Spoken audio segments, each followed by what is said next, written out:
Hi, my name is Dr. Surpreet Chopra. I'm a consultant cardiothoracic surgeon. आप मेरे हाथ में एक स्ट्रॉ देख रहे हैं। ये स्ट्रॉ आप समझ लीजिए जैसे कि एक धमनी है, एक नली है। हार्ट की धमनी को हम लोग कोरोनरी आर्टरी बोलते हैं। आप ये समझ लीजिए कि एक कोरोनरी आर्टरी है जिसके थ्रू रक्त का प्रवाह हो रहा है और ये कोरोनरी आर्टरी हार्ट की मसल्स को सप्लाई करती है। मतलब इसके ब्रांचेस निकलते हैं, इस कोरोनरी आर्टरी के ब्रांचेस निकलते हैं इधर से और आगे से, और ये हार्ट के मसल तक जाती हैं और हार्ट के मसल्स को ब्लड को सप्लाई करती हैं। तो ये नली हो गई, इसको आप ऐसे देखिए। इसके अंदर आप देखने एक ल्यूमन है, एक चैनल है, इसके थ्रू ब्लड का प्रवाह हो रहा है। जब भी ब्लड में या शरीर में इन्फ्लेमेशन बढ़ता है और रिस्क फैक्टर्स आपके पास होते हैं, रिस्क फैक्टर्स मैंने आपके पास ऑलरेडी बोल दिए हैं कि क्या क्या होते हैं। स्मोक करते हैं, तंबाकू का सेवन करते हैं, लाइफस्टाइल बैड है, बैड फूड है, lack of exercise, sedentary lifestyle, stress है, मोटापा है, फैमिली हिस्ट्री है हार्ट अटैक की या हार्ट की ब्लॉकेजेस की, तो ये सब, ब्लड प्रेशर, डायबिटीज़ होना, ये सब रिस्क फैक्टर्स हैं।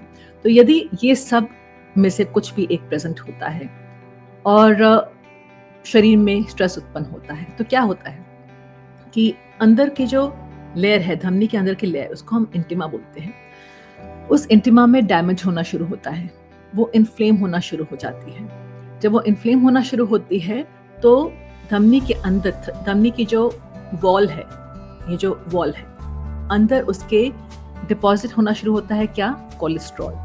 कोलेस्ट्रॉल और फाइब्रोफैटी टिश्यू, ये डिपॉजिट होना शुरू हो जाता है। ये जब जगह जगह पे डिपॉजिट होता है और वो एक तरह से एक पट्टी की तरह फॉर्म करता है धमनी के अंदर, धमनी की वॉल के ऊपर, तो उसको हम लोग क्या बोलते हैं? प्लाक। अब ये मैं आपको और अच्छे तरीके से डेमोन्स्ट्रेट करूंगी एक डायग्राम में। यहाँ पे एक इलस्ट्रेशन है जो मैं आपको दिखाऊंगी। ये आप देख रहे हैं, हार्ट देख रहे हैं, और हार्ट के ऊपर छोटी छोटी आप देख रहे हैं नलियां जो हैं, वो एक्चुअली धमनियां हैं जिनको हम लोग कोरोनरी आर्टरीज बोलते हैं। और ये देख रही हैं छोटे छोटे आप धागों के जैसे ब्रांचेस निकल रहे हैं आर्टरीज के, ये क्या है? उन धमनियों के ब्रांचेस हैं। और ये जो पिंक कलर का आप बीच में देख रहे हैं हार्ट के ऊपर, ये मायोकार्डियम है जिसको कि हम लोग हार्ट का मसल कहते हैं। तो धमनियां जो है सप्लाई करती हैं हार्ट के मसल को। और राइट हैंड साइड पे स्क्रीन में आप देख लें, सबसे ऊपर वाला जो इलस्ट्रेशन है वो एक नॉर्मल धमनी के अंदर का हिस्सा है। उसमें आप देख रहे हैं नॉर्मल तरीके से रक्त का प्रवाह हो रहा है। जो सेकंड इलस्ट्रेशन है, सेकंड वाला जो पिक्चर है नीचे, उसमें आप येलो कलर के पैच देख रहे हैं धमनी के अंदर, वो प्लाक है, वो कोलेस्ट्रॉल बिल्डअप है। कोलेस्ट्रॉल और फाइब्रोफैट टिश्यू, मतलब कोलेस्ट्रॉल और फाइब्रस टिश्यू है जिसको हम लोग प्लाक कहते हैं, तो वो बिल्डअप हो रहा है। और ये धीरे धीरे आगे जाके ये जो डिजीज़ जो है प्रोग्रेस करती है। पहले तो मैं आपको बता दूं कि ये जो डिजीज़ होती है जिसको कि हम लोग एथेरोस्क्लेरोसिस बोलते हैं, ये एक प्रोग्रेसिव डिजीज़ होती है।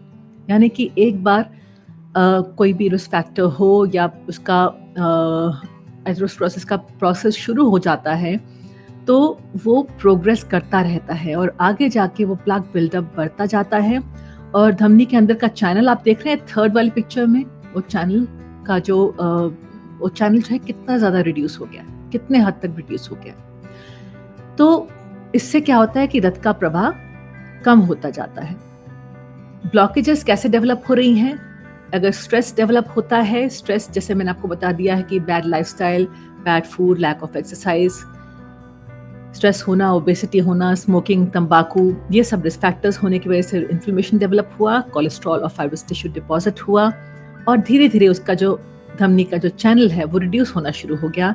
इतना रिड्यूस हो जाता है धीरे धीरे करके कि जब 60 to 70% तक का ब्लॉकेज हो जाता है, और उस समय अगर डिमांड शरीर की बढ़ती है और हार्ट की डिमांड बढ़ती है, यानी कि जैसे हम एक्सरसाइज करते हैं या स्ट्रेस होता है, तो हार्ट की डिमांड को वो मीट नहीं कर पाता है। मतलब है कि ब्लड फ्लो जितना होना चाहिए डिमांड के हिसाब से उतना नहीं हो पाता है, क्योंकि धमनी बहुत सिग्निफिकेंटली चैनल उसका रिड्यूस हो चुका है, कम हो चुका है। उस समय मैनिफेस्ट होता है चेस्ट पेन, उस समय होता है छाती में दर्द उत्पन्न होता है, और जैसे ही मरीज रेस्ट करता है तो वो छाती में दर्द खत्म हो जाता है। इसको हम लोग कहते हैं एंजाइना जो कि स्टेबल होता है, स्टेबल एंजाइना बोलते हैं।